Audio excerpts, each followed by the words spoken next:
Rachakonda ఆదిపట్లో PS పరిధిలోని ఓ function హాల్లో దొంగతనానికి పాల్పడిన అంతరాష్ట్ర ముఠాను పోలీసులు అరెస్ట్ చేశారు. ఇక వారి వద్ద నుంచి బంగారు ఆభరణాలు 40,000 రూపాయల నగదు స్వాధీనం చేసుకున్నారు. పారేపల్లి నరసింహ ఇచ్చిన ఫిర్యాదు మేరకు పోలీసులు దొంగల ముఠాను అరెస్ట్ చేశారు. బంగారు నగలను రికవరీ చేసి బాధితులకు అప్పగించారు. ఇక దొంగల ముఠాలో ఇద్దరిని అరెస్ట్ చేశామని, మరో ఇద్దరు పరారీలో ఉన్నారని మహేశ్వరం డీసీపీ సునీతారెడ్డి తెలిపారు. దొంగలు మధ్యప్రదేశ్లోని రాజ్గఢ్ జిల్లా గుల్ఖేడ్ గ్రామానికి చెందిన వారుగా గుర్తించామన్నారు.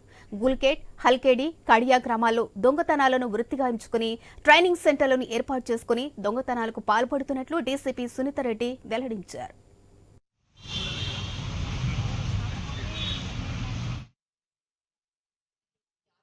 స్టేషన్ కి 15th నవంబర్ ఈ నెల ఒక కంప్లైంట్ వచ్చింది, దొంగతనం జరిగిందని చెప్పేసి. కంప్లైంట్ వచ్చేసి పారేపల్లి నరసింహ.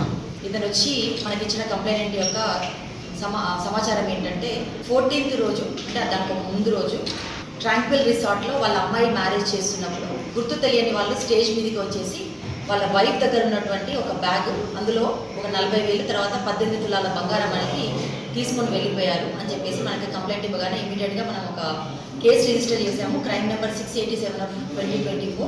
కొన్ని టీమ్స్ ఆల్రెడీ మనకు వచ్చిన క్లూస్ ఆధారంగా మధ్యప్రదేశ్ స్టేట్కి సంబంధించి Rajgarh police station, Boda police స్టేషన్కి రీచ్ అవ్వడం జరిగింది. ఎందుకంటే మనకు వచ్చినటువంటి లీడ్స్ అక్కడి వరకు వెళ్ళాయి.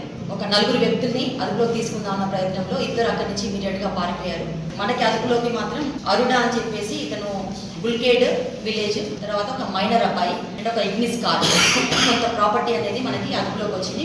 సో ఈ ఇద్దరిని అదుపులోకి తీసుకున్న తర్వాత వాళ్ళని విచారించడం జరిగింది. అప్పుడు మనకు తెలిసినటువంటి విషయాలు, తర్వాత అలాగే మన టీం ఆల్రెడీ మధ్యప్రదేశ్ రాజ్గఢ్ డిస్ట్రిక్ట్లో ఎస్పీ గారు ఆదిత్య మిశ్రా సార్ యొక్క టీంతో ఆల్రెడీ మనం కలవడం ద్వారా మనకు తెలిసినటువంటి విషయాలు ఏంటంటే థెఫ్ట్కి సంబంధించి ట్రైనింగ్ ఇన్స్టిట్యూషన్స్ కూడా నడుస్తుంటాయని